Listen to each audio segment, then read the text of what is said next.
Hello? Hello. Are we are we live? I feel like we may be live. I feel like we may be here. Oh, my mother's here. Mommy, I need you. Everything's going great. Who's here? McKenna, hi. McKenna, Vinny, Vinny. Crystal. Oh, Dr. Woods. Dr. Woods is here. Demi.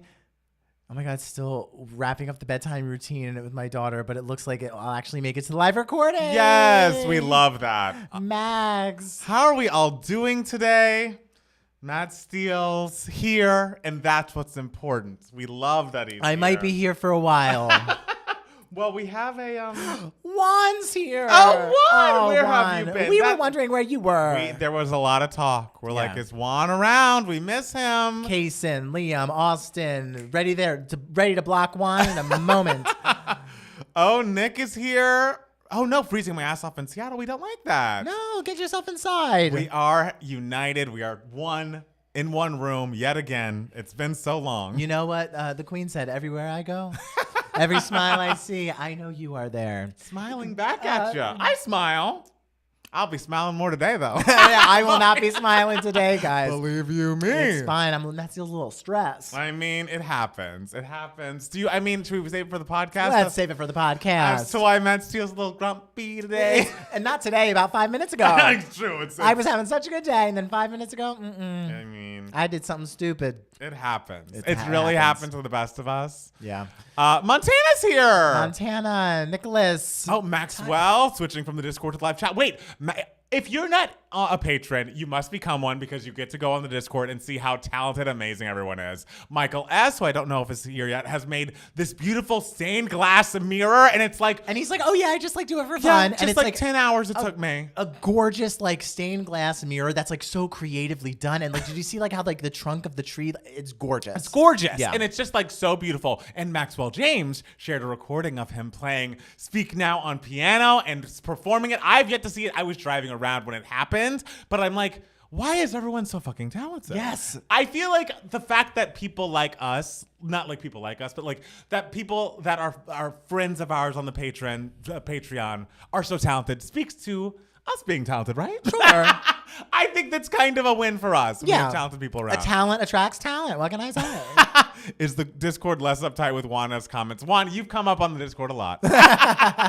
And honestly, you were very clearly missed when you were not on the live streams. Where have you been, Juan? Juan's an what have you been icon. up to? I mean, Juan's certainly a legend and will never be forgotten. Yeah. Austin, don't worry. Some of us are talentless. Hey, you're saving democracy as we speak. Absolutely. Austin, you have the most important talent. Right. Helping Democrats. Helping Democrats. Which is the talent we need. I'm always drawn to creative talent. Oh, that's kind. Ava Max Diamonds and Dance Floors song got leaked. Didn't that whole album get leaked months ago? Because she Oh, sent I out the forgot vinyl. about the vinyl. So I'm sorry to Grace and all the Ava fans, but the Sam Smith fans were pretty loud last week, and we think we're going to be reacting to Sam Smith's new album. Well, maybe next time, Ava. Vinny, I need to get a better job so I can afford the Patreon. Got a lot of graphic design stuff I would love to share. Vinny, feel free to email. We'd love to see it, even if you're not a patron. Who shared with us their graphic designs at our talent show that we did for the I think that was Ben. patrons? Ben G. Ben, yes, Ben Yes. did and it was oh, this is stuff I did in college. It was animation. Yes, it was basically was animating the lyrics of a song. It was like those lyric videos that Yes. happened around CeeLo fuck you time. And it was excellent. It was and it was 45 seconds and I was like, this must have taken you So long. So fucking long. I don't have the patience, but clearly everyone's brilliant. It's been so long since I've been to one of these. Jemmy, welcome back. We're so glad to see you. Sarah's here. Sarah, newest patron. We love Sarah! Sarah, I'm so glad you're here. Welcome. And thank you for being a patron. Matt, is that a mojito? No, it is sparkling water with lime juice because Matt Steele and Grace will be proud. I'm in the midst of a dry January. Congratulations. Haven't had a drink since New Year's Eve. And it's because you listened to my advice that I gave that one podcast, didn't you? And you're the way to look young is just don't drink. And I haven't been drinking I'm going to drink again. Also, our anniversary, Jackson and I's anniversary is in January, so we're going to take that day off. Our anniversary is also in January when we started living together, January 12th, 2012. That's Joe's birthday. I was I'm not sure if it's the 12th or 13th. I'm doing no sweets January. Good for you. I'm having a regular January. which is dry.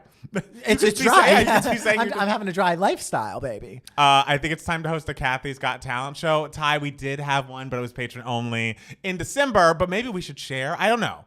I'm doing no money January, which is it happens.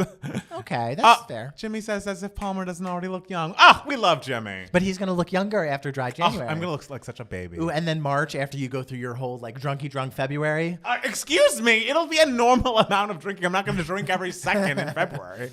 I drink extra in January. The high schoolers are crazy. Oof, Maxwell dealing with high schoolers seems like a lot. Oh, seems like a lot. Seems like a not lot as much to as me. middle schoolers though. I mean, yes. That's the age where it's just like I'm gonna kill you.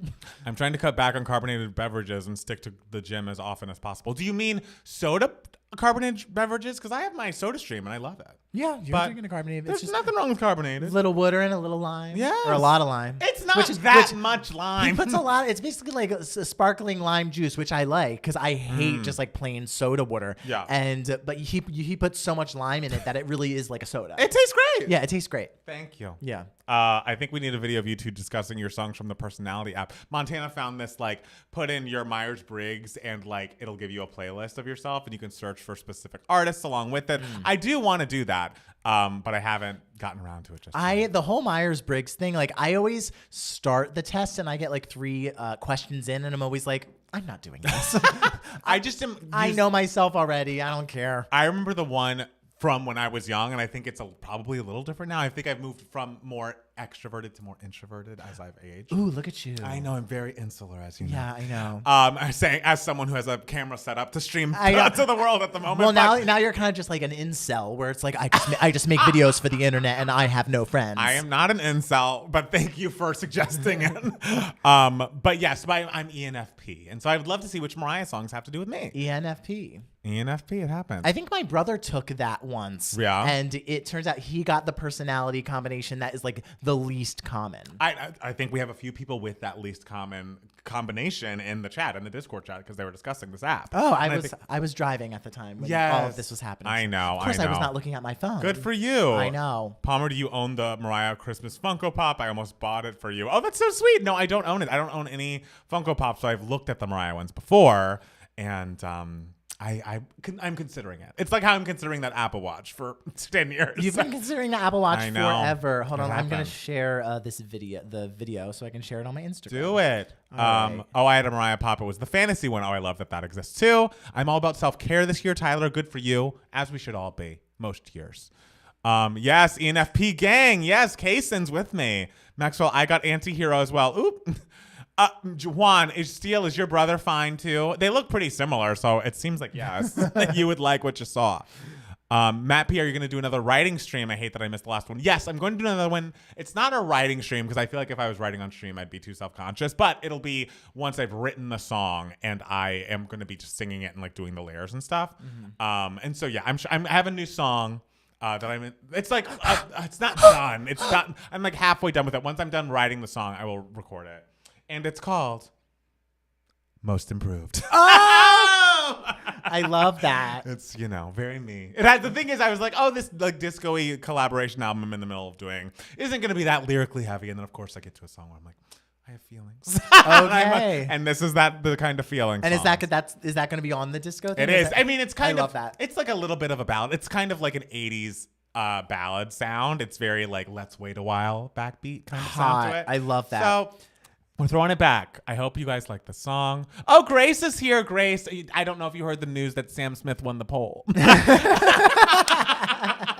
But I just thought you should know. You should know. We love Ava though, and wish her all the best. Wish her all the best. Yes. All right, I'm gonna retweet the tweet that you just tweeted of the live. Oh, okay. All right. I didn't tweet it. I thought you. No, I just put it on Instagram. Oh, you want me to tweet it? Yeah, if you want to tweet it, you can. Sure. I'll just do the work that you said you were going to do. Oh, well, I didn't actually say that. You kind of assumed I was going to do that. And, well, it's part of the job. It's part of the oh job. my goodness. Hey, Matt, Ricky is here. I'm so late, but I'm happy to be here. You're not late. These podcast recordings make my whole week. Ricky is so fucking nice. Yeah. Like, if Juan's thing is being a little, like, horny in the wrong place, Ricky's thing is being so fucking nice. So fucking nice in all the places. Yes. Vinny, by the way, I might send an email to Email My Heart tonight with an image attached. Would that be okay? It's a graphic design thing. Absolutely, it would. And if you can get it to us before the middle of the podcast, we might read it. We might read it. One is iconic. Absolutely. Christian's late. No, you're not late. You're right on time. You're right on time. We haven't started recording. We've just been talking about nothing. Grace says happy for the Sam Smith fans, whatever they're called. Love that. The girls are girly in here. It happens. That's the thing. If you saw the TikTok I made of our little Babylon discussion, people don't know that it's like an interactive event when we are doing these lives, you know? And so I thought the people should know. The people should know. They should see all the comments of them like low-key insulting me. And yeah. I love that. Join our live podcast. Do it. Yay. Ba-ba-da-ba-ba. All right, let me see if I can like actually download this video.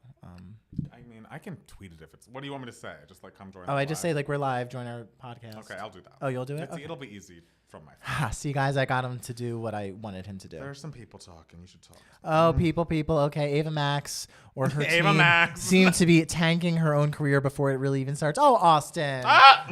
The day Juan joins the Discord is the day the world turns upside down. I mean, that would be an eventful chat. It would change the world. Absolutely. Y'all ready for Miley's new album and lead single this Thursday night at midnight? Yes, we'll be doing a reaction that will not be live, but will be uploaded. Yes, so watch for that. All right. Hi, Tyler, the Kathy. Margot Robbie says, "Well, hello, college lives rent free in my mind. Mine too." Oh, that is that a from scene. Babylon? That is a sequence. Oh, In Babylon, there aren't even scenes. There are sequences. Okay. Oh, We love a sequence. Selena Estides? Who is Selena? I don't know. Does it say Estides? Estides is a star? Estides is a star. Who's that, Jason? I don't know her. I wonder what everyone thinks I look like. Gorgeous. Stunning. So glad I have you guys to distract me from Brazil going through it. Yeah, what is happening in Brazil? I hear it's like a January 6th situation. Like the supporters of this person who is no longer in the presidency storming things. I hope everyone's safe. I hope if Yes. you're in Brazil. Are you in Brazil, Vinny? If you're in Brazil, Vinny, I hope you're okay. I hope everyone who's in Brazil here is doing okay. Yes, absolutely. Team Anetra? Oh, is that a drag race thing? Oh, yes. Okay, guys, I'm probably going to say it to the podcast, but I'll say it to you so you can hold me to it. I think this is the year that I jump into Drag Race. Okay. It's hard for Matt Steele because he likes to watch everything from the beginning. Yeah, I'm not jumping in. I'm starting with this season, and I think I'm going to try it. Just because it's starting again, I feel like it's gotten to the point where the requests are so loud that we watch Very it loud, that yes. I'm like, I feel like I got to start. Okay, people are happy. Okay, all right. I'm going to start. If anyone knows an easy way to watch the current season, please let me know. I'm going to have to jump into MTV, like get an MTV app. I don't know. But yes, wait, is Vinny in Brazil? Did we find out? If so, stay safe. Exactly like January 6th, I'm in Brazil, but far away from the capital. Okay. Okay, good. I love that you are far away, but please stay safe. Okay. First episode of the season was great. This would bring me so much joy. Okay, great. I'm so glad. At Matt Palmer, I listened to the Whitney movie soundtrack, and it's so good. That's great. Listen to Whitney's live album, 2014. 2014. Listen to the live 2014. MTV app has the first 2 episodes. Okay, I'll get the MTV app. I can do that. So I've been Montana, so I have been yelling at you, telling you for years to watch Drag Race. The year I stop, you begin. I'm entering my rep era. Oh no, you're gonna be stomping around that stage so soon. Your hair's gonna be so greasy. Oh my God. I'm sorry, Montana. I feel like it's just gotten to the point where it's like, I feel like I'm being left out of the conversation a little bit. And also, if we're all being honest, Housewives is kind of in its flop era at the moment. All of them? Not all of them, but like honestly, we have a lot of Housewives discussion to do this week, so it's fine. But like Salt Lake made no sense to me this year. And Potomac is good, but not great. I just am not getting everything I need reality-wise from Bravo these days, besides Family Karma. If you're not watching Family Karma, do that. That's the best show on Bravo. But the Housewives on Bravo at the moment, and I'm nervous. Vanderpump Rules trailer comes out tomorrow, and I'm like, is this gonna be good? And Vanderpump Rules. Oh, yeah, how's Vanderpump? It hasn't been on in a long time. They've had a long break since last season. Okay. So, okay, I'm hoping that Drag Race happens for me. Steal after Survivor binge Drag Race. Okay, maybe, but it's gonna take me a couple years to get through all these seasons of Survivor. I'm about to start 16, which is apparently like one of the best seasons ever of Survivor. Okay. So cheers to Micronesia or whatever. How many? Wait. Juan, how has this not come up? Juan, before you say anything, Juan, are you lying? I mean, Sandoval is his last name. His name is Sandoval. I know the thing is, no one in the chat cares. No one's a Pump Rules fan. Is Juan? Have you hung out with Tom? Not me lying. Are you lying? Because I'm believing you right now. Juan. I want to know the truth. I'm here for the truth. Juan, we want proof. I mean, yes, I want a picture of you and him post in the chat by the end of the podcast. I want a picture of you when you two were kids running around your aunt's backyard or whatever. Yes. Like first cousin? Jeff, I don't believe him. Okay, there's some doubters. I'm believing you, Juan, but if not me lying does sound like I'm like 50-50 with believing Juan. I literally live for Vanderpump Rules. Haha, it used to be my going out after show. The thing is, you cannot argue that the first, 6 seasons of Vanderpump Rules are excellent, varying degrees of excellent, but it just falls off such a cliff that it's like, holy fuck, what are we doing? He's eons older than me. Okay. They trying to dox me. We're not trying to dox you. We love everyone. We don't need an address. We just need a picture. Yeah, and then maybe one day be friends with him. Yeah. He's not my favorite character on the show. No. This is an edited television show. Juan is my future husband, and so then you'll be in the family. Tom Sandoval is my new cousin. So and the thing is, in fairness, my favorite on the show got fired for being a racist. So what do I know? Yeah, you don't know how to pick him. I don't. Clearly, you should have been standing Sandoval the whole time. Surely Juan would have brought this up by now. Wow, the people aren't believing you. I'm believing. You know what? I believe. What else is happening? What else is going on? But yes, that is why this might be the time for me to jump into Drag Race, because my reality shows are not giving as much as they could. This is all outside of family content. You could go back to Big Brother. And there was a period of you watched Big Brother with me for 4 seasons. You watched 14 through 17. Imagine me watching all episodes of Big Brother while not living with you. Whoa. No, never. Whoa. Couldn't happen. Matt P, ready to watch Babylon? Hey, that patron request has not come in yet. So I have not gotten that check yet. Will you guys be watching The Gays of WeHo or whatever it's called? We'll be talking about it today. We'll be talking about it today. Watching Babylon, yes. Tyler, did you see that you were in the TikTok? Yeah. I believe Tyler's comment was there. According to Rolling Stone this week, Taylor is releasing Speak Now before Era's tour kicks off in April. That's so soon. Yeah.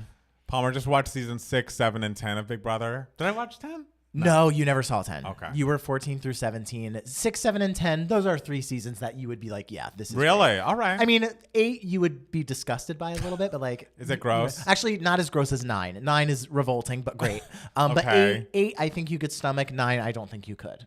Is it why racist? No, just truly horrendous human beings. Oh, but I loved it. But I loved it. That was the season where it was it went from a CBS show to a VH1 show. It was things changed. Yeah, but then that was only for that season. It was actually on VH1? No, it was the aesthetic was very casting was very these people should be on VH1. Right. Because they're yeah. Yes. I watched season 1 of Bling Empire. I liked it a lot. And I thought one of those guys was really, really hot.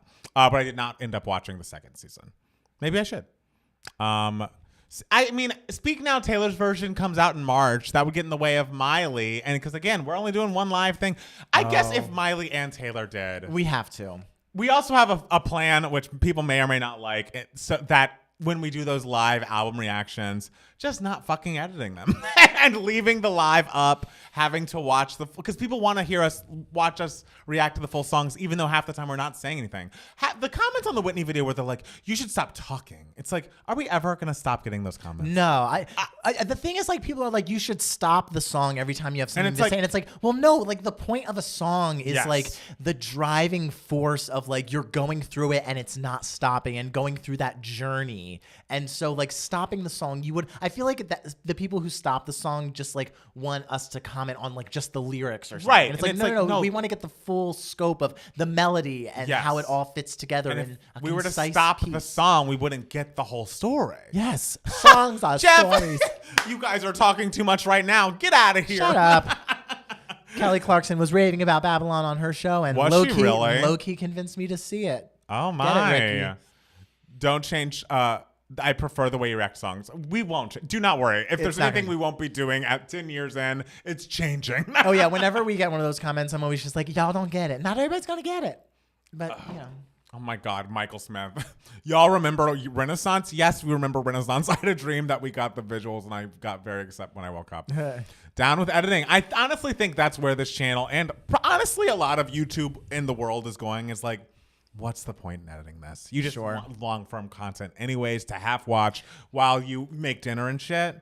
And it's so interesting because, like, I remember years ago, videos on YouTube was like make them as short as possible. Exactly. It was like that was the we were editing out breaths. Yes. It was just crazy. Well, and the thing is, like, editing, I will say, does add an element of comedy to it. For sure. Like, it does help with, like, the musicality of comedy. Right. But, like, sometimes people don't want editing. And I think that's a little weird. But if y'all don't want editing, I guess your hearts want what they want. Hello, Grace. I don't get the point of watching a reaction that is silent. Same. Yes. Like, and I've seen some of those where the people are just like looking, and I'm like, what are we doing? Like, why am I looking at someone silently? Yeah. Don't you just want to see the good parts of people's reactions? Yes. The good parts available now on Spotify, Apple Music, iTunes.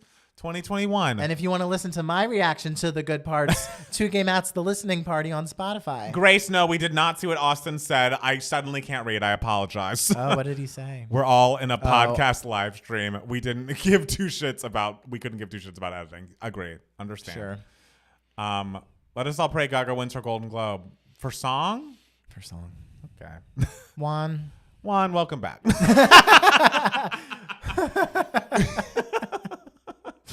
Oh, God. We just ramble. That's the thing. We have a lot to say. We're all talkers here. We have things to say. We have things to get off our chest. And I'm upset right now, so I'm really, really talking. You are upset. Yeah. And we'll have to tell you why. Is it now the time to start with this? I guess we can start. God damn it. All right. Get ready to record, people, because it's happening. Yeah. Finished my water. Okay. I have a new way of recording the video. Let's see if it works. I love when look at us trying new things that may or may not work. It's all gonna crash. I believe in us. Right. Oh, I believe in us. My hair. I don't know. How it looks fine. It looks fine. I don't know how I feel about it, guys. Okay. I'm surprised Palmer's wearing black. He's usually colorful. Oh, well, yeah. Today, it was You're feeling a little dramatic. You're feeling I'm giving them drama. Like a BFA drama major. That's me. From Juilliard. Yeah. Okay. Guys, this might be a long podcast because I might be sleeping over Matt Palmer's tonight. And why exactly is that, Matt Steele? Because after I parked my car outside his lovely apartment, I locked my keys in my car. And you know what? We hate that for you. But I do have a guest room here, so if you need to sleep over, that's an option. It's available to you. I'm sure we have some toothbrushes that have not been opened that we could get you. Jackson always has an extra toothbrush around that's been unused. Oh, so, you know I love free shit. I know you do. So I will say Matt Steele walked in quite the mood. I feel like talking to the people once you sat down on the live chat made you feel a bit better. But how are we feeling right now? Right now, I'm just living in it. I'm just, which is a very vague thing. It's a very BFA drama major thing to say when acting teachers would be like, just live in it. It's like, what does that mean? But I have to say, like, I don't know how to describe it other than just saying I'm just living in it. Okay. I think that seems positive. It is what it is. That's what it is. All right. I'll take that. Great. Do you want to start or do you want me to start? You start. Okay. Hi, everybody. Welcome back to the 2K Matt's podcast. It's Matt Palmer. And it's Matt Steele. And we're back again. Another week. We're back together after what feels like a long time. An eternity. And as much as I'm glad we could continue to do the podcast and do everything we could do remotely, it's much easier when you're just sitting right here. I know. And I've had a couple people say I'm finally going to be able to watch or listen or watch your podcast this week. And it was during a remote week. And I'm like, okay, I just want to let you know, the energy isn't as energetic when we're remote. And they would watch it and be like, the energy was still pretty energetic. I feel like the energy is never really the problem with 2K Mats. I sometimes wonder, How could people listen to this on like 1.5 speed? But I know some people that do. Oh, I have a friend who was like, when I first met you, I thought you talked so slowly because I listened to the podcast at 1.5 feet, and I'm like, at 1.5 speed. I'm like, could you hear anything we said? Oh like, my God. We are just clamoring, chattering, two talking heads. It's a lot. I know. And it's so interesting because whenever like a camera's on, I'm always just like, my heart just starts racing and I get excited and I have a lot to say. And it's like when I film an audition and I'm like, okay, this one's going to be subtle. And I like film it and I watch it back and I'm just like, oh, wow, that was not subtle in the slightest. But wasn't it you that said subtleties for boring people? Subtleties for boring people. A quote from Devos in the movie, available now. Yes. Can't wait for that watch along. It's coming. It's coming. So Matt Steele. Yes. How was your week? My week was really good. On Wednesday, I flew away from my home in Jersey. I waved goodbye to my family and got on a jet plane and came back here to my regular old life. Yes. And it's been nice. It's been good. Like January, I always feel really refreshed. Yes. And like that 2-week Christmas vacation is always just such a good refresher that I never realize I need until it's January again. And I'm like, oh, I'm walking into work happy, which is weird. And what else did I do this week? My friend Lauren, every year around this time, right after Christmas, she hosts her annual penguin party. Oh, yes. Where my friend Lauren loves penguins, and so she decorates the whole house of hers with penguins, and it's just a penguin-themed party, and at the end of the night, you have to guess how many penguin decorations there are. This year, there were like 250-something. Wow. And I came in 4th place with the guessing game, so I did not win a prize. That's but okay. I felt like a winner. That's important. Of course. And what else did I do? On Friday, I saw Babylon again for the second time. What? I had to. You didn't. I did.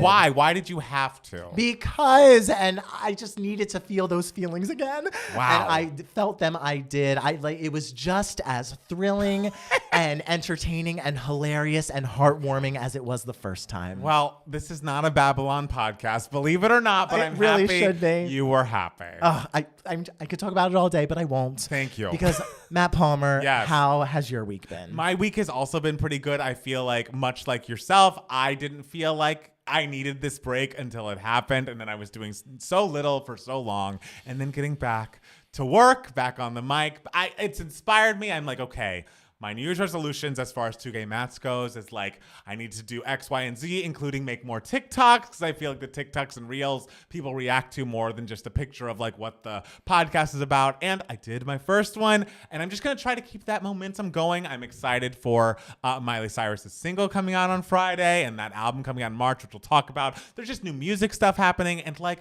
I don't know, I just feel like I have a new zest for life. That's good. You know, and the day job is also going well. And this weekend was lovely. We just went to our friends Joe and Tim's apartment last night and hung out with them, played some video games. There's a video game on Switch that's free called Fall Guys. It's one of those games that's a little like those weird like fighting games that people all across the world are playing at the same time and you're trying to get with them. Mm-hmm. But this is like not fighting, not shooting. No one dies. I guess you kind of die, but you're dying as like a cute little bean dressed up in a onesie, and you're just trying to do fun, colorful races and things. And so I downloaded that. I thought you said racism things. No! and then I was like, oh, races and things. Races and things. All right, my heart stopped for a second. We were talking about Vanderpump Rules earlier, so that's why you had racism in your head. Okay. But no, just fun races. And so that was lovely. We watched a film on Friday, which will come up a little bit later.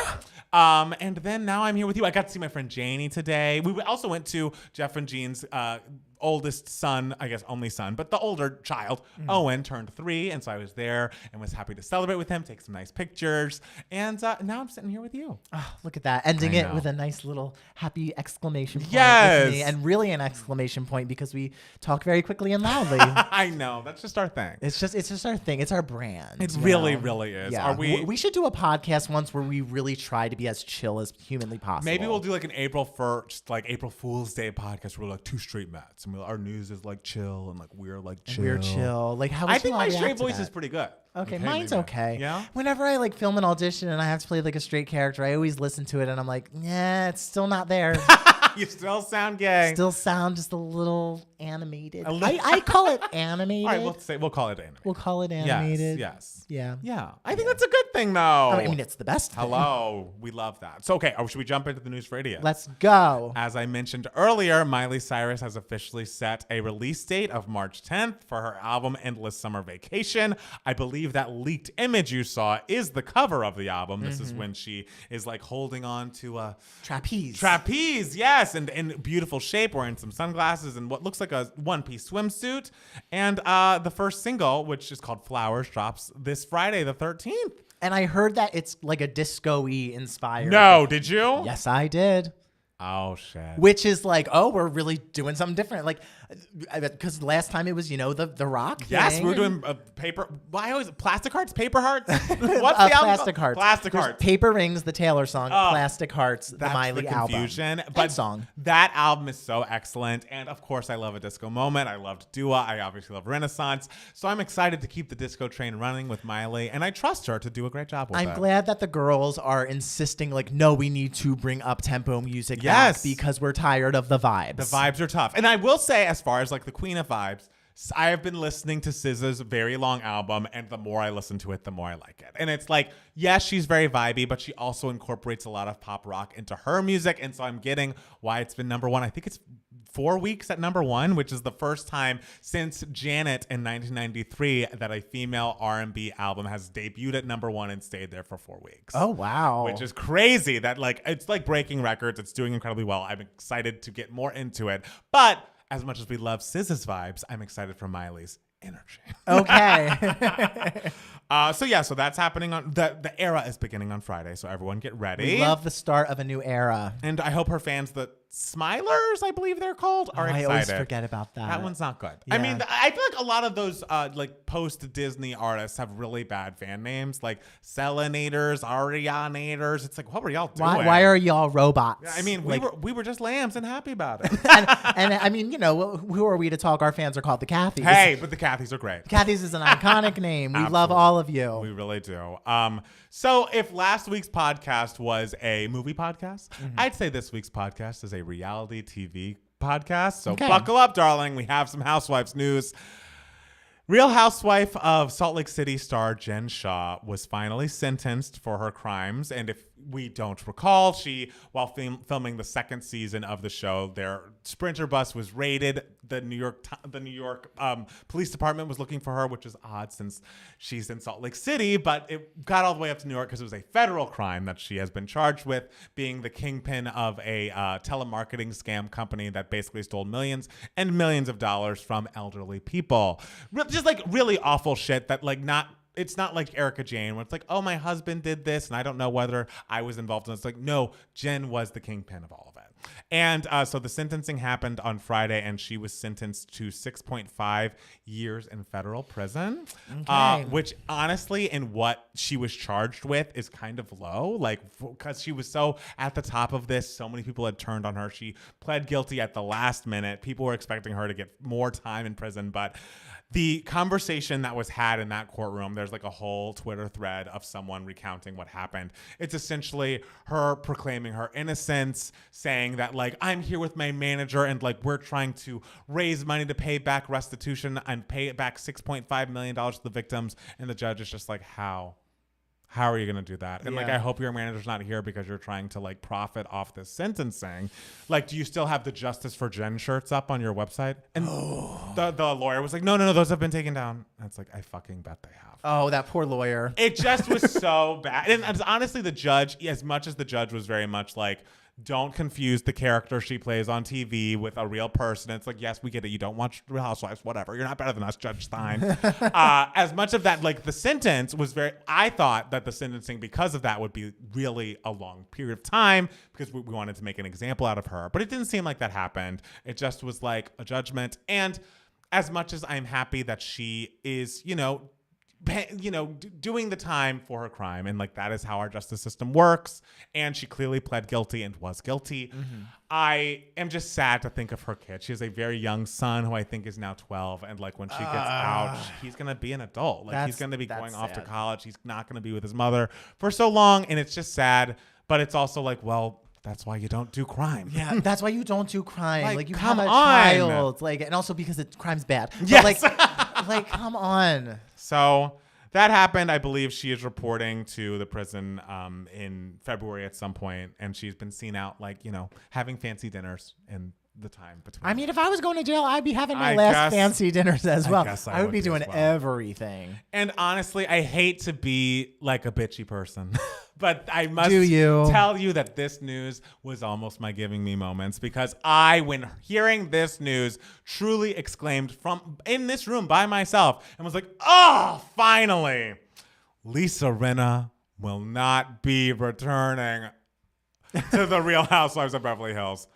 She says, this is the longest job I have held in my 35-year career, and I'm grateful to everyone at Bravo and all those involved in the series. This woman was fired. It was not mutual. Lisa Rinna would never turn down a check. This is a woman who famously, like, hawked adult diapers in her 40s because she's like, I've never got a check bigger in my life, baby. And I will say, as far as her time on the show, her first season, she was excellent. She was a breath of fresh air. She was a good housewife at that point. I would argue she could have been fired 3 years ago, and the fact that it took this long, because I get it. People are like, well, you guys are going to be so sad when the Beverly Hills is boring because Rinna's not there. She made it interesting. She's the villain. Respect your villains, XYZ.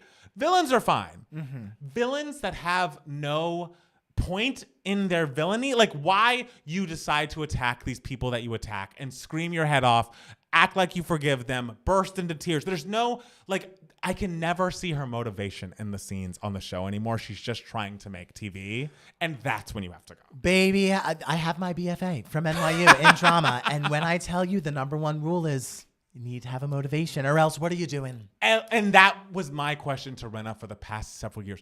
What are you doing? And it's clear, obviously, she's a soap actress, and we've had other soap actresses on the show that got fired for being boring. So there's another side of the coin, but every scene doesn't have to be a Hallmark moment. You don't need to be bursting into tears, laughing, and cackling your jaw back. She just was too fucking much. Also, there's a core group of women on that show between Kyle and Dorit, Erica Jane, Lisa Rinna, and then Teddy, who's fired because, she sucks.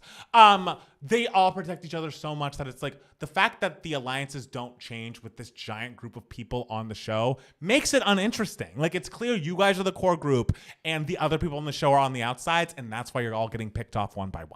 Well, and it's also when someone is just unmotivatedly being drama and drama and drama, and you're not invested in the story of the drama because there's so much of it.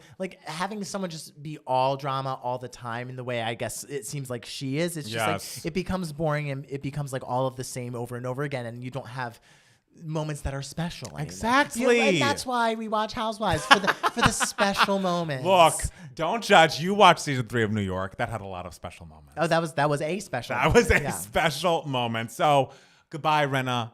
You did a good job for a second there. I wish you all the best in your future endeavors. Never on my TV screen again, but I'm sure you'll be on a soap again or doing other things that I won't watch. So good for her.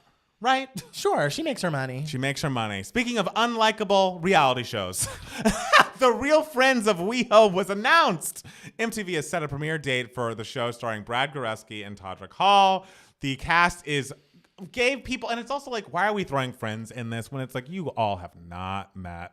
Yeah. It's Brad Goreski, the guy who's married to Aaron Samuels and Mean Girls, Curtis Hamilton, Joey Zauzig, who I think is an Instagram influencer man.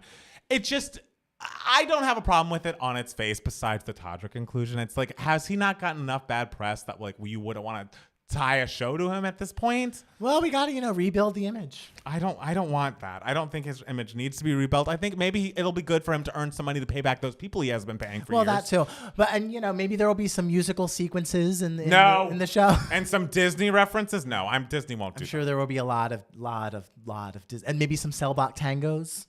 What year is it? That is my question when those things pop up. Yeah, and then there was did you see what the one guy tweeted? Yes. Chris, are we going to talk about that? We are. I don't know how to say his last name. Is it Salvatore, whatever it is. It's Italian. He had a tweet as soon as this cast was announced. The tweet says, actor Chris Salvatore seems to allege that he was fired from. Oh, I'm sorry. That's the Pop Crave tweet. He tweeted, last year, 3 gays from a certain reality show refused to film with me for having an OnlyFans, so I was fired by production after filming for only a week. That's about all I can say for now. So was he supposed to be like a main cast member? I think and so. They just refused to film with him? Yes. That's so crazy. It's so awful because it's like, is a person in 2023 having an OnlyFans that big of a fucking deal? Also, like, come on, you're all a bunch of hoes.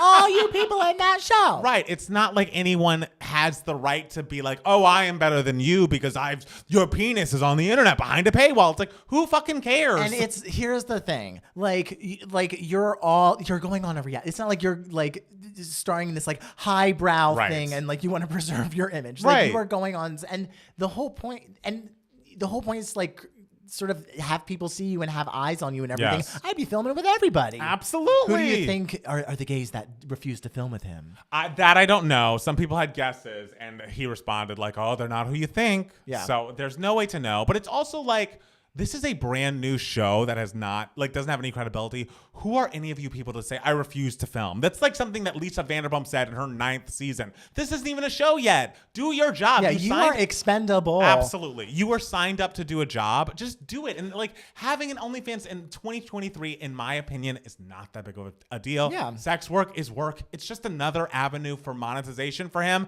And you all do so many shameless things for monetization, including this dumb fucking show. Right? Like, and a bunch of people were just like, oh, it has to be Todrick. It has to be Todrick. And it's like, Todrick has never turned down being in front of the camera in his life. Never once. So I highly doubt it was Todrick.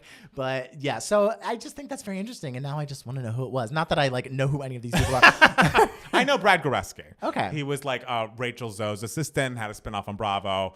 He's on Fashion Police. The others I didn't really know. Okay, cool. Well, I'm sure at least some of them are nice. Maybe. We'll see. Brad seems nice. But I'm interested. But also, if we're talking again, if this is supposed to be a man housewives thing, there was a whole storyline on Miami Housewives about Larsa Pippen having an OnlyFans. And it was great. Watching that storyline was great because they could be like, oh, she's selling feet pics. Oh, God, she's doing a lot. It's just like, that would be a good story for the show. So why don't we put the show first? Yeah, I don't know. As a gay who wants to be on TV, I would be like, look, I'm filming with all of y'all all the time. I want to be in every damn scene. Exactly. Throw me in front of that camera. I mean, wake me up in the middle of the night and be like, we need you. And I'll be like, I'll be right there. I'll be there.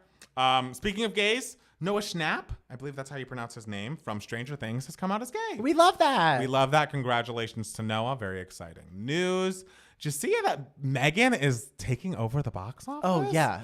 I want to see it. I mean, I want to see it too. It looks like fun. I'm a little scared that it's gory, but I'm hearing that it's more fun than it is gory. I hear that it's more fun than it is like scary. Yeah. Yeah. And it made $30 million in its opening weekend on a $12 million budget. It has like a 95 or 97 on Rotten Tomatoes for a January release. This is the movie that is the story of Allison Williams builds a doll to keep her niece company after her parents have passed away. She builds the doll? Or like she works at the company that builds the doll. Oh, gotcha. Like, okay. That is what I understand. And then the doll, of course, turns against us all. As a doll will. As a doll will. I still believe that my ALEXAs are always on my side. Because I'm very nice to them. Until one day. No. They're going to turn on you and they're going to turn those lights off when you want them on. That'll be the worst. Oh my God. Can you believe? So I guess we got to see Megan. Because I would like to stand this little girl who dances and is killing people. You know, it's fun. Yeah, she's killing it and killing people. The only thing I don't like is that she's tied into that Taylor Swift song. It's nice to have a friend. Because like that song's bad. But like, what a perfect song to have in that trail. It works aesthetically perfectly, and it's like, yes, there was a reason for this song. And if anybody out there loves the 90s, TLC's Chili and Matthew Lawrence are dating.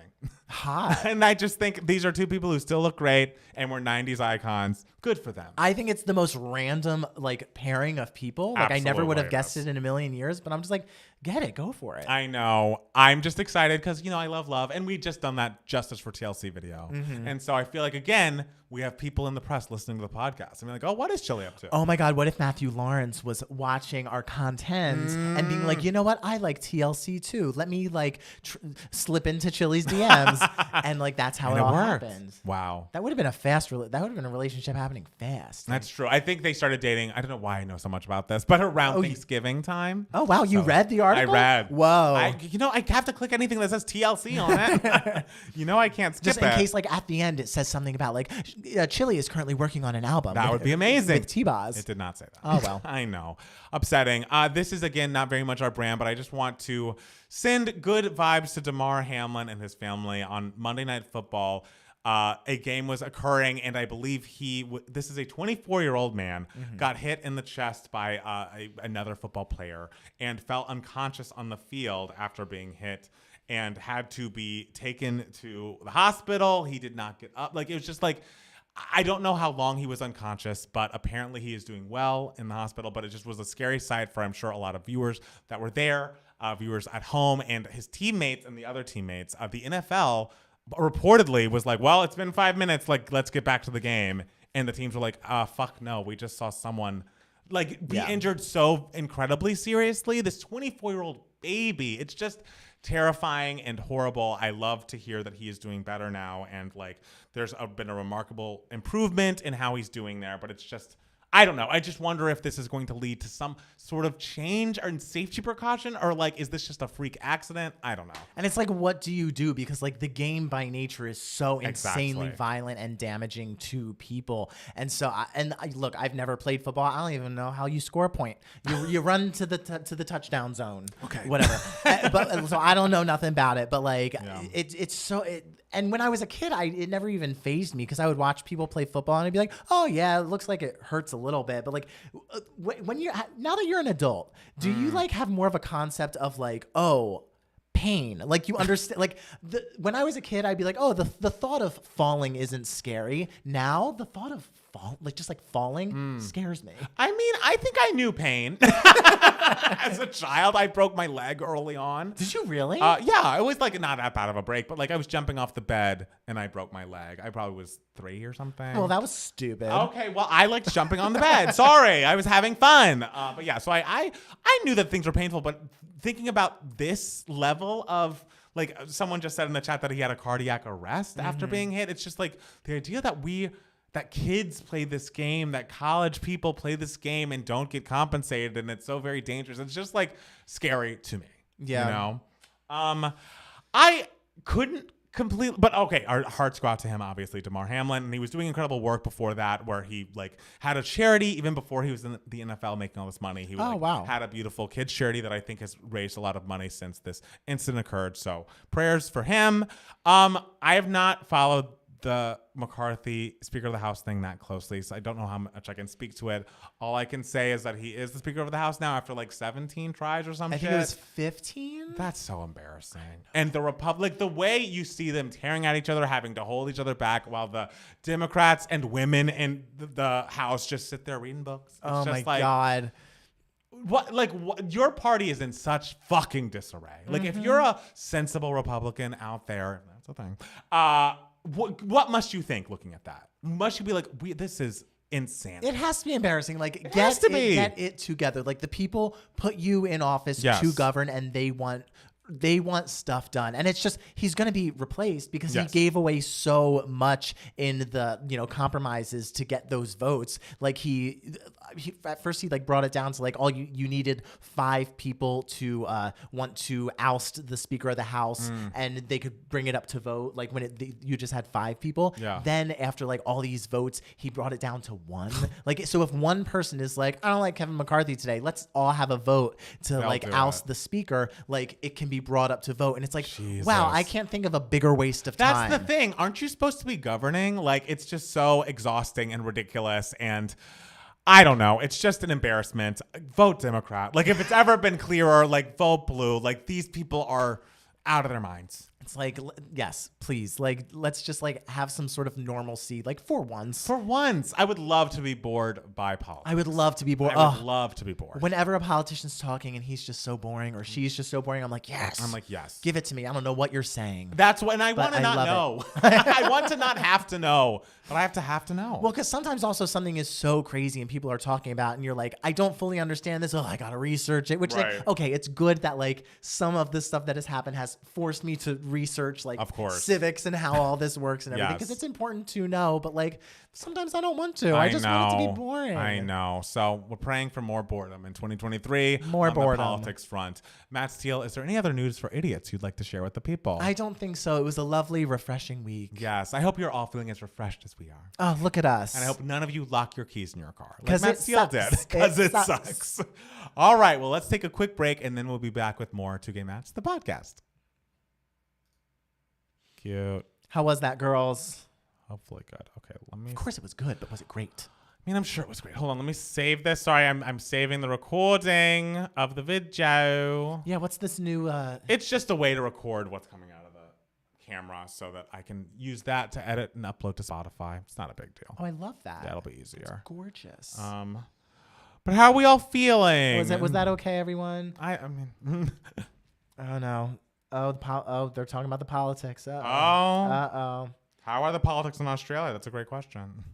Matt Steele, do you have AAA? I do not, but I have Liberty Mutual, and so I have to find out if I still have that roadside assistance with Liberty Mutual. So I have to like call them and everything. But like all my car information's in my car. Oh, like when I give them like my vehicle number and everything, it's in my car. Are you gonna have to break the window? No. Oh my God, I would never. I think we're going to, or you're going to call a locksmith, right? Well, I'm going to call like Liberty Mutual first and like see like, hey, do I have this? Because I think I might have only had like the roadside thing for like a year. Hi, Jen Walker's here. Hi. Hello, Jennifer. I consider myself a lefty anyway. LOL. I don't like either party as it stands, but I'm tired of these fascists. That's the truth. Jenna, yep, it was quite a normal hit. Was it real? That's the part that's so scary to me. Well, I mean, I guess when your body's just getting hit after hit after Right. hit, it's like there's only so much it can sustain. Go if you need the VIN. It's on the outside of the car. I just learned this. LOL. Where on the car? I mean, I guess I can Google that. Hey, boys. Joined a little late today. Hey, Rich. Welcome. You can log in online and check if you have roadside assistance. Okay. I know, but how often do you log into your car insurance website? Like I need to like. Oh, Matt P. Who else do you think should come or go from Beverly Hills? I think Dorit could be demoted. She was funny when she said everything was, so chic that Jennifer. What's the actress who is in all the Halloweens? Jamie Lee Curtis. Jamie Lee Curtis, yeah. She guested on one thing and like was promoting her charity and was like, I have these wind chimes. And Dorit was just like, those are the chicest wind chimes I've ever seen. And so that's funny, but she's not giving a lot. I would demote Dorit and I would give Crystal one more season because when she's good, she's great. But sometimes she seems a little disengaged. Yeah, sorry, Dorit. Dorit is there for the fashion. She can give the fashions as a friend. Fashion friend. Y'all talk about Miley Cyrus yet? We did. We did. It's Sorry. just like, and we're never talking about her again. Not much to say. She's coming out. She's coming out, and we're excited. We hear it's disco. We love that. Matt Steele, I went to a Broadway rave in downtown LA last night, and it was everything. You got to go to a Broadway rave. What's a Broadway rave? I guess where they just like dance around to Broadway music. All right. I don't know. I do that in my room. Would you bring back Brandy? I think I would, but recently I just watched a video of her being racist against Joyce Gerard. Remember her? Oh yeah. I would. She would be good for the show, but she is problematic. She is a Stassi type. And I think honestly, at some point, Lisa Vanderpump's gonna have to pack it up because Vanderpump Rules is not giving. And okay. What happened, Matt? Jay says, Matt, can you share with the class the DMs I sent you regarding the BTS with Beyonce? It's too much to type. When you sent them, you said I shouldn't be sharing them with the class. You got DMs and you did not tell me? I did tell you. This was weeks ago. Oh, this was weeks ago. Okay, those ones. But yes, Jay, I will share. And, Jay, I assume that's all still true. So if we're allowed to share this information, then that means like something might. Yeah, are the balls rolling, Jay? Jay. She knows. Okay, let me see. What's your Instagram handle, Jay? Just so I can find your message. Tell me if she tells. Everyone's like, spill, go. Yeah, I think LVP needs to come back to Beverly Hills because Vanderpump Rules isn't giving anymore. Rick Caruso likes the whale. Haha. Well, can't account for taste. Question: Do you guys ever use the public transport there in LA? Very rarely. No. Very rarely. I wish LA had better public transportation. What do we think Jay? All right, what do we think Jay's username is? Probably has a J in it, right? We gave our word to not say anything while y'all were recording. Say anything about what? Who? Oh, about the Renaissance DMs? About what? What was the word? About what? Speaking of whales, I started reading Moby Dick. Okay. All right. Oh, you're recording. I am recording. Oh dear, I'm like looking up the thing that's going to be my giving me moments. Hold on. Okay. Let me go to the emails for Email My Heart. This is the section of the podcast where we answer any questions that you guys might have. You can be a part of Email My Heart if you email us at 2gaymats@gmail.com. 2 is spelled TWO. Or if you are watching this on YouTube, you can comment below and we might read it out loud. So we got a couple emails. The first one comes to us from Durga. Durga says, the icon, the legend, Ms. Greta Gerwig. Darling Mats, I'm currently watching Frances Ha on Netflix, starring my queen Greta Gerwig and directed by Noah Baumbach, and was wondering, Matt Steele, have you ever seen this movie? I think you'd like it. I love Greta's movies, and they're always so layered and beautiful, and she features Sacramento, which is a place I think means a lot to her. Have you seen this movie or have any other opinions about her? As a side note, I have watched Lady Bird and Little Women, what masterpieces, but I have yet to watch White Noise because I'm a little scared of horror, so let me know if it's a scary film. Also, if you love Greta, she had an amazing podcast interview with our future nostalgia queen, Dua Lipa, who is apparently a brilliant interviewer and asks the best questions of anyone I've ever come across. Who knew? Who knew that we would be getting a Greta Gerwig interview being asked questions by Dua Lipa? Right. So I would suggest if you have a spare moment. And then she says, P.S. Also, Mr. Steele, I'm currently watching Devos, like 5 minutes in, and it's such a drama queen extravaganza in the most perfect way. I love all the little details when Heather just curls one strand of hair, the pink shirt we see Ricky in the first time saying, got drama, are you kidding me? Iconic. And Mitchell, whose audition is singing his fave Mariah ad-libs, hysterical. I still can't believe you made a movie. Girl, neither can I. Like a movie. Oh, speaking of, how's the second movie coming along? Have any generous financiers made their offers? No, not yet. If anyone would like to reach out to me. I'm sure you're fighting off hundreds vying for a piece of the next Steel production. Not quite, but maybe one day. Okay, that's it. Sorry, not sorry for the million questions I asked at once. Cheers, Durga. Durga, thank you so much for the compliments. That you picking out those specific details means a lot to me. Yes, you were watching closely. Because there are a bunch of tiny things. It's just getting one frame of film. So much goes into every single shot, and it's such hard work for every single moment that noticing those just random little details that in the grand scheme of things aren't super hard. It just means a lot to me. So Absolutely. Thank you very much. The only Greta Gerwig movie you have seen is Lady Bird. Correct. I saw that in theaters. Yes. And I loved it. 2017 was your year of seeing movies in theaters. I saw a lot. I had that AMC pass they used to have. Movie Pass. Remember Movie? Very different thing. Weren't they trying to bring it back? Did it ever happen? I feel like every couple months they're talking about how they're coming back. And I'm like, I would like to see it. But no, Greta Gerwig, I've never seen Frances Ha, and I've always wanted to because I hear how good it is. And I would just, I forget if it's the movie that Noah Baumbach and Greta Gerwig, did they meet on it? I don't know. But he's directing his wife, and I would really love to see it. But I think Greta Gerwig is an excellent director. Lady Bird, I could talk about it all day. Those performances, Laurie Metcalf in Lady Bird. Nothing is more annoying to me than a story about teenage angst. Nothing. I hate it. But for some reason, Lady Bird just... It really resonated. It worked. It totally worked, and I was invested the whole time, and I was so moved. And that Little Women, you need to see that Little Women. Really? It is so, at the end of it, you will just be this was beautiful. Okay. It is so well done, and the way she makes it such a movie that speaks to feminism of that time and also of 2019 when it came out without it being preachy in the slightest about it. It felt so natural, but yet it felt a little meta too, like in how it did it. Like it was just such a smart screenplay, and it also the performances in that are excellent. So I love Greta Gerwig's work a lot, and I'm excited to see Barbie. Oh yes, because I hear it's amazing. Like, is that this summer? It's coming out. It's July 23rd. Oh wow! All right. Yeah, so we're all getting ready for that. Yes, and we will be seated. Yes, and I have not seen White Noise yet, but I'm sure I will eventually at some point.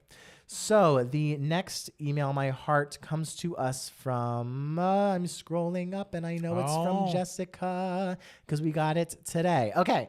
Jessica says, hello, gentlemen. First, I just wanted to say how much I enjoy you both and your podcast. Thank you for sharing your authentic, lovely selves. I listen to every week on the train ride home. I recently came across an article that I immediately thought of you two and wanted your opinion.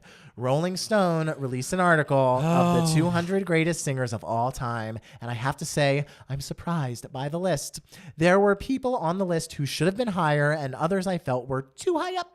I'm dying to hear your thoughts on the list. Do you agree? If you had to create your own top 5 singers of all time, who would they be? Looking forward to hearing your answers.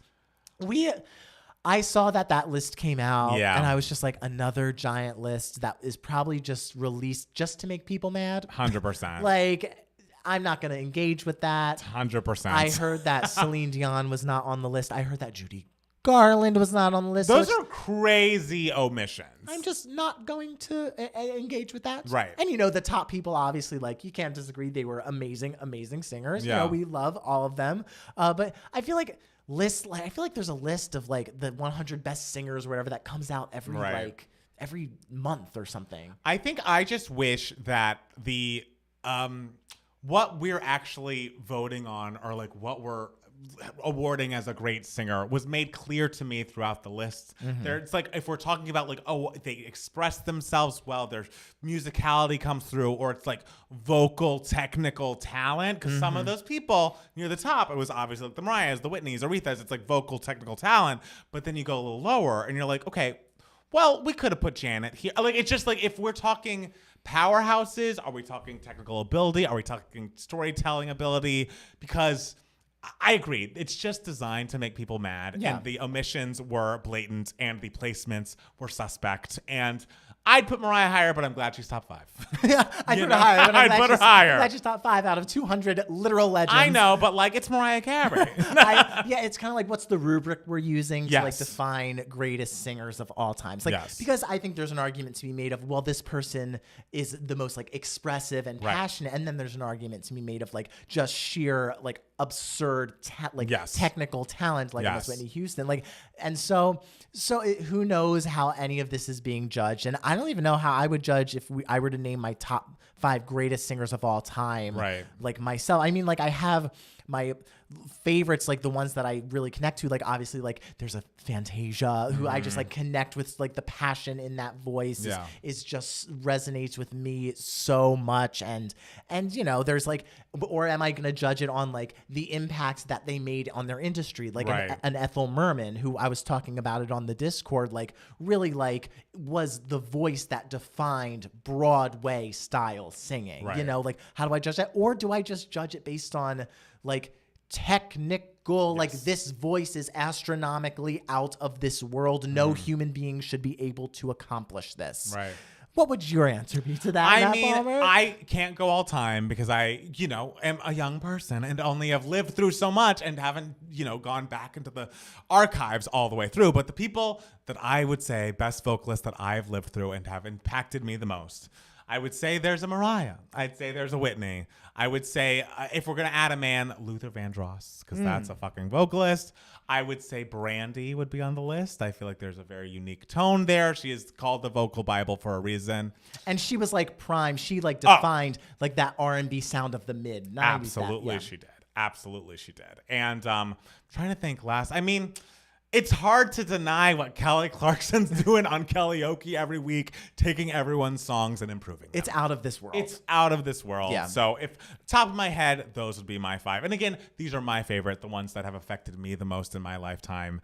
But I mean, they're all exceptional. They're technical, their ability, they're storytellers. There's everything you want from those 5 people. So I'm happy. Yeah, it's interesting to go back to Kelly Clarkson. Like, I think about, like, she has been around for over 2 decades at this point, and her voice has not swayed. No, it has not strayed from what it, like, it's gotten better. That's the thing. Like, she has just improved, and it's like, wild. no woman in her, she's in her 40s now. Like, no woman in her 40s should be able to do that. I like, know. It's insane. I am, there are the singers that, their voices like are so impactful to me, like a Rebecca Luker, who the technique of her voice is just so vital to like my heart, right? So I'm basically going to just say the people who are like inhuman, like people who just like people who are inhuman. My list is just going to be like the technical singers who it's like no human being should have been able to do that. I think you were an alien that came down. That is obviously like Whitney Houston. Yes. Just in rewatching those videos, what unbelievable. Like no human being has ever been able to do that since or before. Like it's insane. I would say Judy Garland. I would say Barbara Streisand. Right. Just like how? Like Barbara in her 20s, how was she doing that? Here's the thing. You can't have like a list of greatest singers of all time and not have an opera singer in there. Like the technique that is required for opera is so like staunch, and those are musicians who work their asses off. Problem is, I don't know much about opera singers specifically. Like, I know the names like Beverly Sills and Maria Callas and all those names and everything. So if someone would like to, I'll throw in just whatever best opera lady you can think of. She's on that list. Best opera lady. And I don't know who I would pick as a... There's someone missing from your list. Oh, is there? Yeah. Mariah Carey. Yeah, thank you. I was going to say, I'm going to have to cancel the show. Just in like the colors that she is able to create in her voice. And it's interesting because I don't have Barbara Streisand is a Broadway style singer and everything. And Judy Garland, I wouldn't say Judy Garland was like Broadway, but like vaguely not they're next door neighbors. Yeah. But like, because the thing with Broadway voices is like they're not supposed to be like not human. Like they're supposed to be like slightly. You're supposed to be able to relate to them. Exactly. So that's why maybe I wouldn't necessarily put a Broadway person in there. If I were to, maybe Audra McDonald. I would put Actually, if I were to put a Broadway person in there, it might be Betty Buckley. Oh. Like the things she can do with her voice is absolutely nuts. So I don't know what answer I would pick for a Broadway voice, but like whatever. I gave you a wishy-washy answer. Hey, we got top 5. That was a hard question. It was a very hard question. I'm proud that we actually have lists of 5 things. I think we did go. Even though one of yours is like opera lady. Well, because I had like this is what I'm judging on. Like I think I made that clear. And you did yours as well. The people who personally impacted you. Yeah. So I think that was a solid answer. Thank you.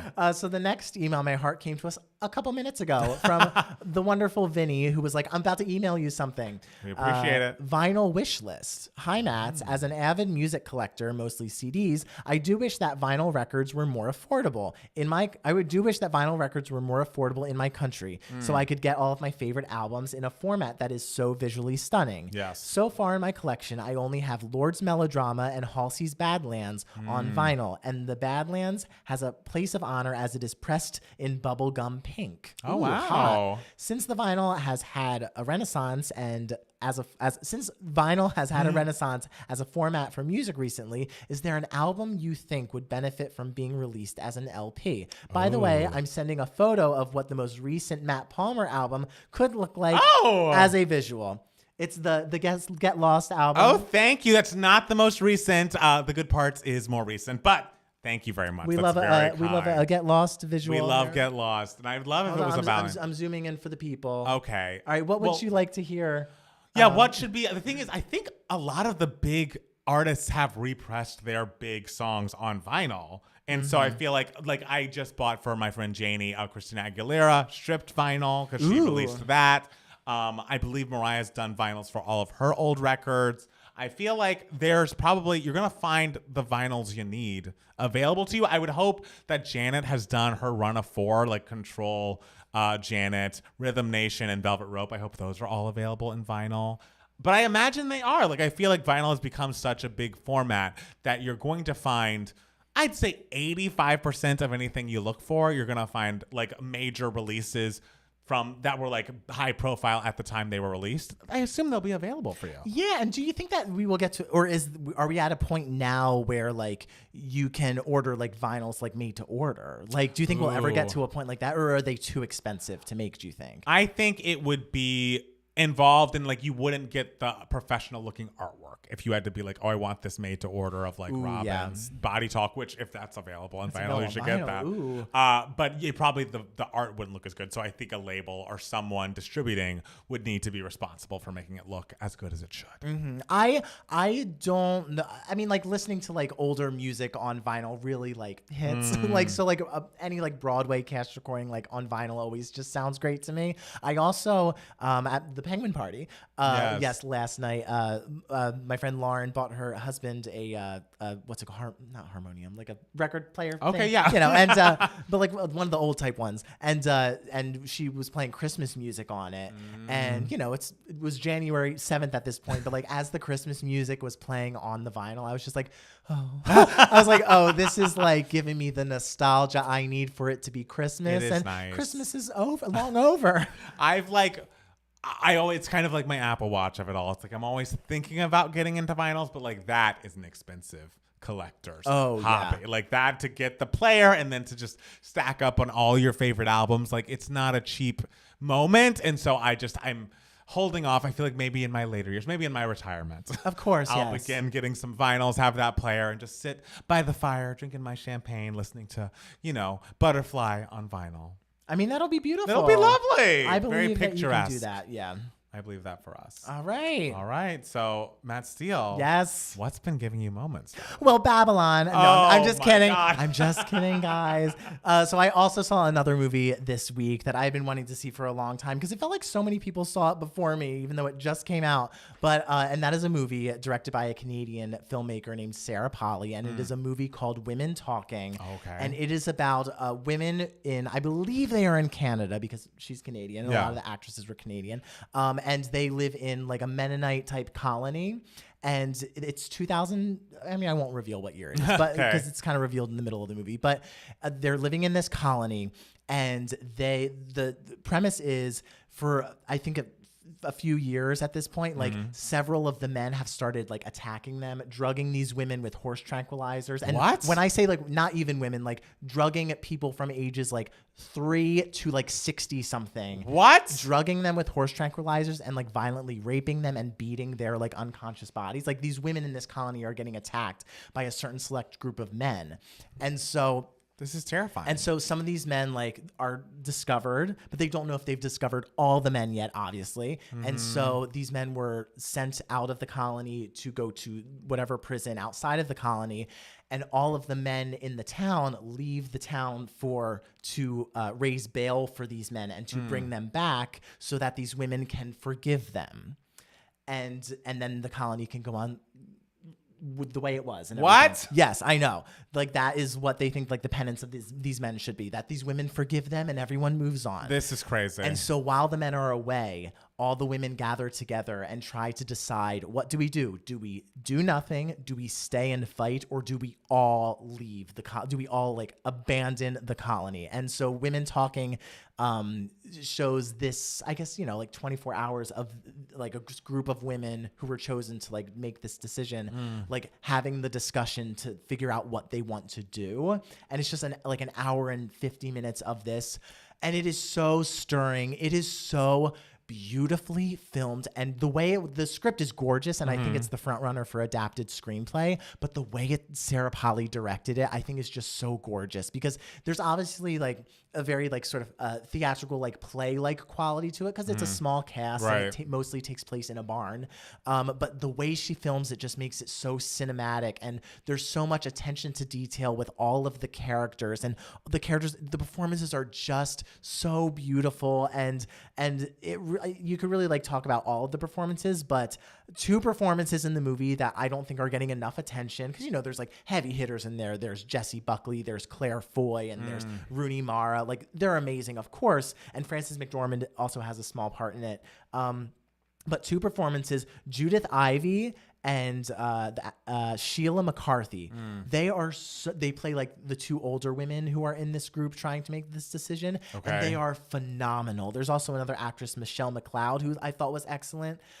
I encourage everyone to see this movie. It's just so simple and beautiful, and I was just so invested the whole time, and you really just like see the struggle that these women are going through, like with their faith and with just like this was their home for their entire lives, and they know nothing outside of the colony. Do you see the violence against them? No, you don't. Okay, great. It's very tastefully done and everything, and so I really loved I loved the direction of it. I hope it gets nominated for Best Picture. I think it would be a great nominee. So I think you would like it. I think you'd be into it. All right. Now that I know the violence is included, I'm open to seeing it because the description was very terrifying, but I can imagine it was a very stirring film for all involved. Yeah. For me, I saw a movie that I think I believe you've seen it a few weeks ago. Maybe I feel like you've talked about it already. But we were going to go to a theater to go see this film, but it was only playing at like 2 p.m. on a Friday. And so I was like, okay, I'm just going to go on iTunes, buy this movie for $25, which is less than it would have been for both of us to sit in the theater and watch it. But spoiler alert. Oh my gosh. Guys, okay, so this is the film that stars Jim Parsons and Ben Aldridge and Sally Field, and it is about a real-life person, Michael Ausiello, and he is a writer. He used to write for TV Guide, and now he writes for TV Line, and he was in a 13-year relationship with his boyfriend and Kit, and it's not a spoiler because the whole thing is, spoiler, the hero dies. Kit is diagnosed with cancer, and he passes away as a result. It's very sad, and like they open with a scene of essentially what happens, and then they go back and through their whole relationship and how they first met. And like Michael Ausiello has a interesting fandom that comes out in a very funny scene. I won't spoil it, but it's very funny. And even though you know where it's going, you know how it ends. I think Jim Parsons and Ben Aldridge did such a good job portraying like a real seeming couple. They were obviously real, and it was just so heartbreaking. I was so invested. I was so upset when not only, what ends up happening when he passes away, but also when they began having problems as a couple. I know, like that felt moment, so real. It felt so real. And it was just like, wait. Because it's like, since you know the like end of the movie, you think you know exactly what's going to happen. I was like, oh, there's a stay in love and this bad thing will happen. But no, it's just like that moment was really heartbreaking for me. And it was just hard. And like, spoiler alert ahead, but like when they're having problems when this diagnosis happens. And so they're in such an interesting point in their like relationship and lives at this point. And so there was such like complex feelings, and you're so invested. You know what scene just like did it for me? That I thought was so exquisitely done and so simple. Spoiler alert: the scene where like he tells his parents. I knew you were gonna say that. It was unbelievable. Like it was unbelievable. And just like it might be like one of my favorite. It might be like top 2, maybe top like line of dialogue in a movie this year, which was a voiceover. Was just I was so proud of how brave you were. Because there are several moments in which Ben Aldridge's character Kit says like, I'm just not ready to do that. I'm just not ready to do that. And then like when he was faced with this big not confrontational, but this big conversation with his parents about this diagnosis, that's the best thing you could be in that point for this person who's not choosing the brave path all the time throughout the film. To see him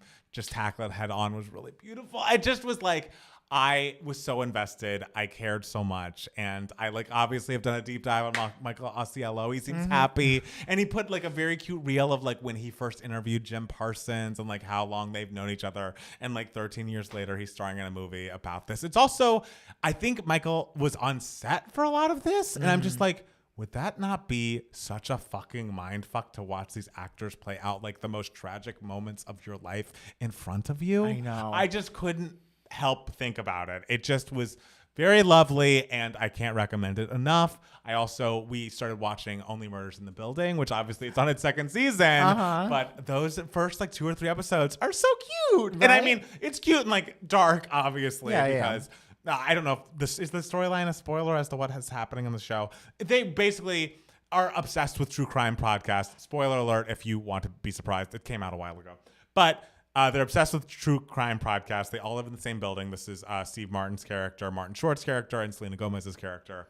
And there is a murder in their building, and they want to make a podcast about it. And you're basically learning about all this backstory because they're kind of just beginning to be friends or interacting. They've bonded over the true crime podcast they loved.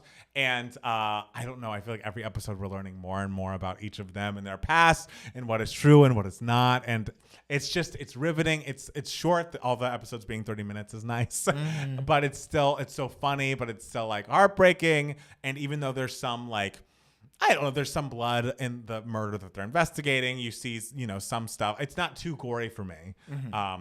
But I wouldn't imagine it was gory. I don't think it's a comedy. But it is a comedy. But like there's some blood, and I don't do blood. Okay. But it is very good. It's very funny. And Martin Short's great. You never told me about him.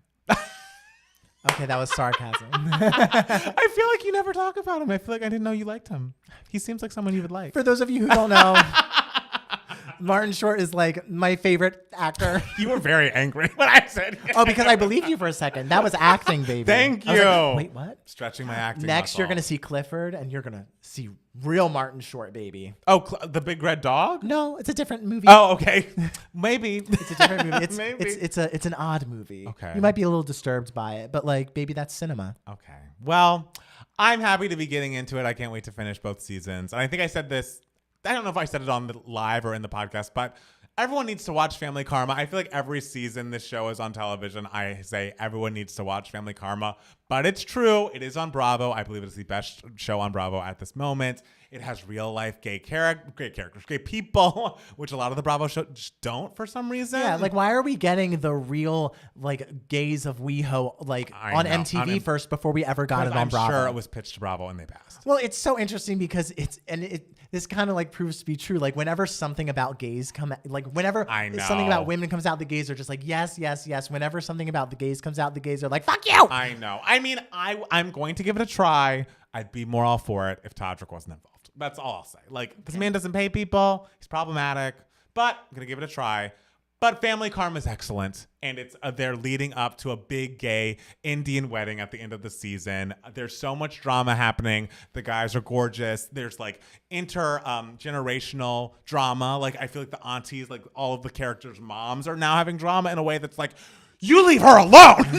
This one auntie, the mother of the gay Indian man who's getting married, is so sweet and is at this, like, basically she goes to a friend's house and they're all talking shit about her other friend who basically their son was getting married. Reshma is the mother's name, who was not at this party. And one of the other aunties, Brian's mom, is like, she didn't talk to me at that wedding one time. She didn't even look at me. She completely like didn't give me the time of day at her son's wedding. Like, let's talk shit about her. And the other auntie's like, you know what? I don't feel comfortable with you guys talking behind my friend's back. I'm going to fucking leave. And they all kind of attacked her. Oh. And it's like, you leave her alone. She is a lovely young lady who is like taking in her like gay son that she wasn't expecting. Like they're a very traditional family.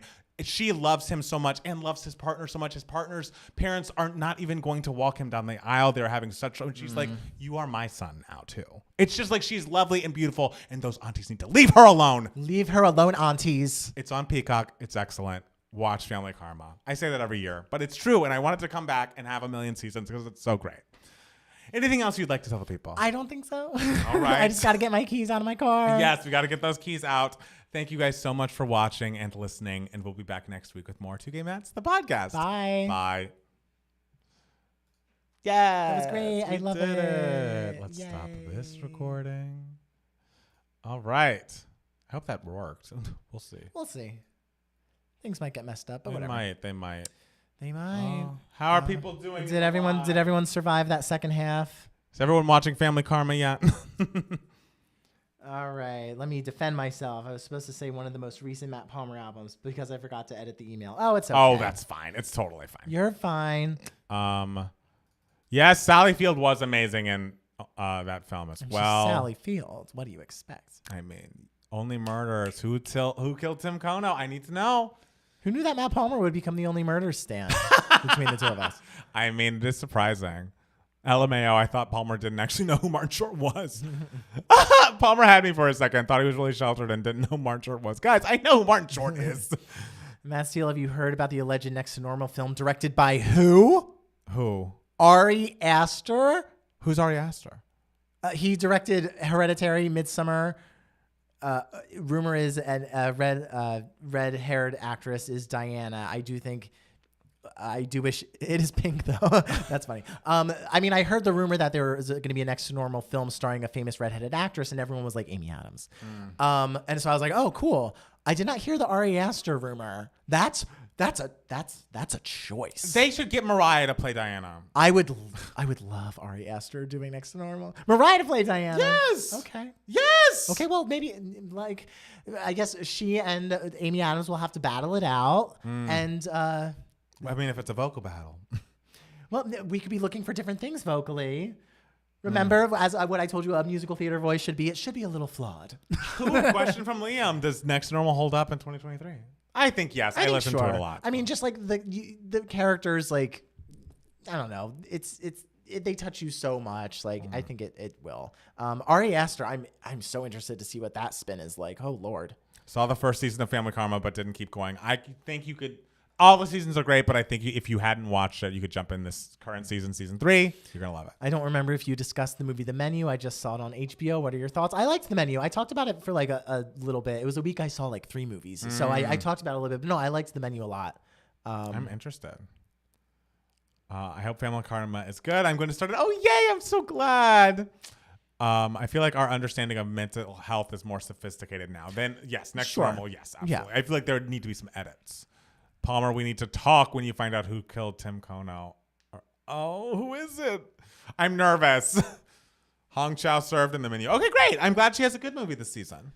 Hong Chow serves all the time. Thank you. Didn't in the whale. Hong Chow always serves. Did not in the whale.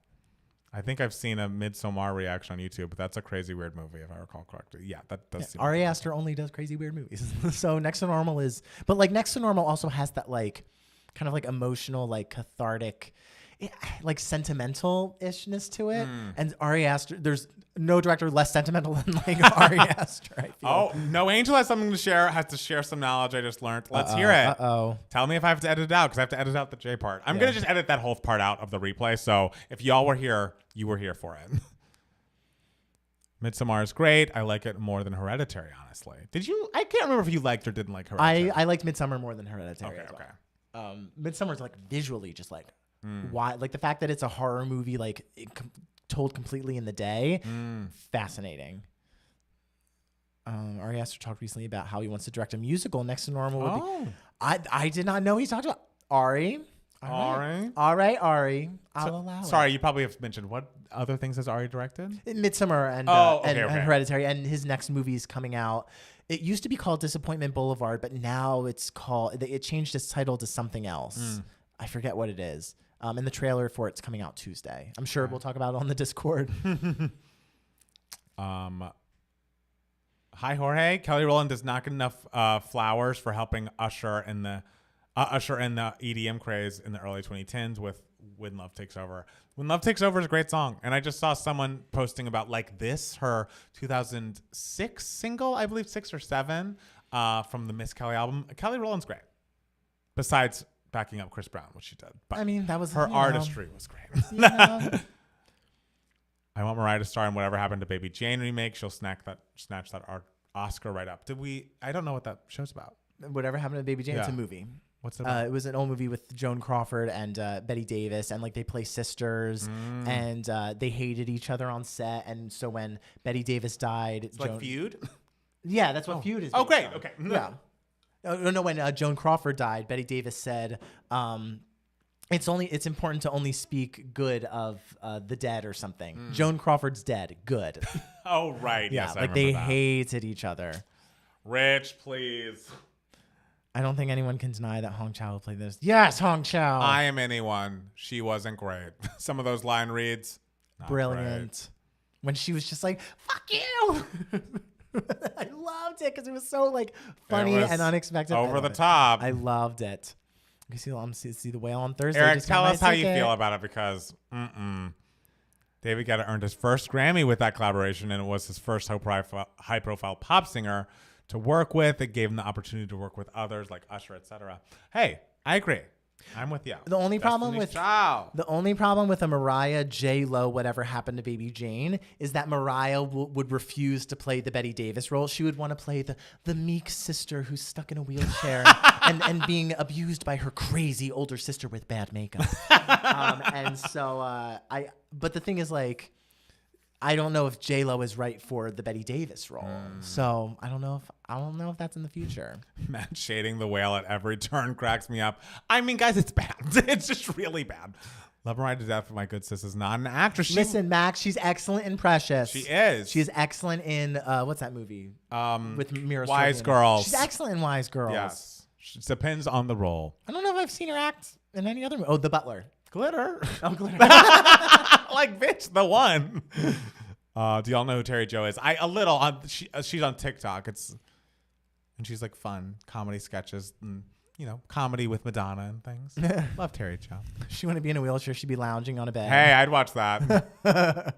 And her silent role in The Butler. That's the thing. Did she even talk in The Butler? No, she just like glamorously got led to a shed to get raped. And it was like, oh, Mariah. I didn't think she was right for that role. She was playing just like a woman like working in the fields, and she's like gorgeous, and then she like the guy's like, come here, and he like grabs her, and she's just like, I don't know that I don't remember much about The Butler. I saw it. I think we saw it together. That sounds right. Yeah, we saw it together. I feel like the only movie of hers I've not seen is Tennessee.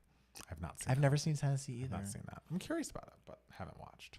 Glitter was great. I'm sorry. I literally cried at the end. Not ashamed of it. Don't be ashamed. Hey, when she picks up that cat, you feel things. You don't need to defend Glitter to Matt Palmer. You're absolutely right. Yeah, so whoever was talking shit about Glitter earlier, don't blame me for your failure because you didn't understand it. I'm obsessed with Terry Jo. She's so funny. Kaylon, the actor, is getting a show after going live with Zero. That's amazing. I also saw Titanic for the first time the other day. Turns out that movie's pretty good. Me on Martin Short. Oh, wow. Oh, my God. Wow. He's a talent. There's a reason why this is huge. He has some scenes, too, where he's getting very emotional, Martin. Oh, It's really? very sad, yes. You should watch it. Hi, Martin. You would like it. You know, television stresses me out. I know. Imagine Mariah's Madame Morrible. Oh. And only Mariah to focus on giving us a gritty remake of Glitter. Ooh, that's hot. I'm still wondering what the biopic television show is going to be. I want us to Wait, it's a television show? That's what I hear. She's like, it's like a mini series because she's like, I don't think it could all fit in one. Of course, you have to have my whole life. Got to get the book. There's gonna be a whole episode about the Ritz Cracker. Oh my God, that was a moment. Oh, that is a moment. There will certainly be a Ritz Cracker scene. Oh my God, you can't leave the Ritz Cracker. No, out. I mean the Ritz Cracker was such an integral part of the novel. Yes, Matt, watch Only Murdered. It's only 30-minute episodes. I agree. Okay, do it once you're done with what's it called? Survivor? That dumb show with the Scientologist. Dumb show with the Scientologist. Handmaid's Tale. Yes. I haven't even started watching season 5 of The Handmaid. I hear it's go. very good, but I'll see it at some point. I still need to read the Mariah book. You absolutely must. It is devastating, but great. When do y'all think we're getting a Little Mermaid trailer? I don't know. That comes out this summer too, right? Yeah. It's got to be soon. I want to know when we're getting a picture of Fantasia in the color purple. That's all I want. It could happen. I believe it could happen. That's all I want. If there was a 2K Mats adaptation, Girl Scout Cookies would be its own episode. Absolutely, it would. Definitely. Absolutely, it would. That was true. I stand by that. Well, I stand by it too. Great. I'm glad. Glad to hear it. There should be a Whatever Happened to Baby Jane about the two of us. But don't they not like each other? We like each other. They hate each other. We liked each other. Yeah, but I mean, we'll see. By the end of the year, who knows? Well, you never know. 2023. I am absolutely the Betty Davis character. Which one is that? The crazy one. And I'm the poor, sad one in the wheelchair? Yeah. Oh. Yeah. Poor me. Matt Steele, it feels like Fantasia is your reason to live at this moment. She's like, that is what I'm looking for in all of 2023. Like, that is my 2023 I am looking forward to. Hey, I get that. We Yeah. all need something. Have you heard Feud season 2 is going? Who's the feud? What's Who's the feud between? Hope it's I just want to see a single pic of Ariana and Cynthia's in Wicked. They just started filming a week ago. Did they really? Oh, like probably like 2 weeks ago, maybe. I could see Matt Steele feeding Matt Palmer a rat. What is this? What is this about? Baby Jane? Yeah. I don't want a rat. Why not? I don't want to eat a fucking rat. But like, you scream and it's glamorous. You're like, oh. I feel like The Color Purple is going to get delayed. LOL. Why? They've been done filming it for a while. I saw Fantasia live last month. Of course she was fantastic. She's Fantasia. I'm so glad that Cynthia's doing Wicked so Fantasia can do The Color Purple. Oh. Serendipity, baby. You're so happy. Well, also I know that Oprah is producing is a producer on the Color Purple movie as well, and Oprah produced the original Broadway show. So I know that Oprah was probably just like, I want Fantasia. So, Dune Part 2. I'm also excited for that. Matt Palmer, you mean all this time we could have been friends? What does that mean? Is that from? Oh, that's from. Oh, yeah. Baby Jane. Why do I want a Baby Jane remake with Lindsay Lohan? I mean, that would be iconic. Do I need to watch this movie? Is it good? Yeah. Oh, I haven't seen it in a long time. I think I saw it like when I was in high school. Reading the chat feels like such a tour of the Two Game Ads podcast. So many memories. It's been so fun. Oh, thank you, David. People are nice. Aren't people fucking nice? People are fucking nice. People are fucking nice. Oh, gosh. Well, is there anything we need to chat about before you go figure out your key situation? Yeah. All right, guys. We should let Matt Steele get going. But we love you so much. We're sending you all love. Thank you so much for coming. We'll be back next week. Unless I could stay here the whole week. Yeah, Matt Steele might just be in this chair. No, I hate sleeping somewhere else other than my place. I hate it. I know you don't. Yeah. Well, guys, we'll see you very soon. Watch out for our Miley reaction end of week. And have a lovely eve. Good night.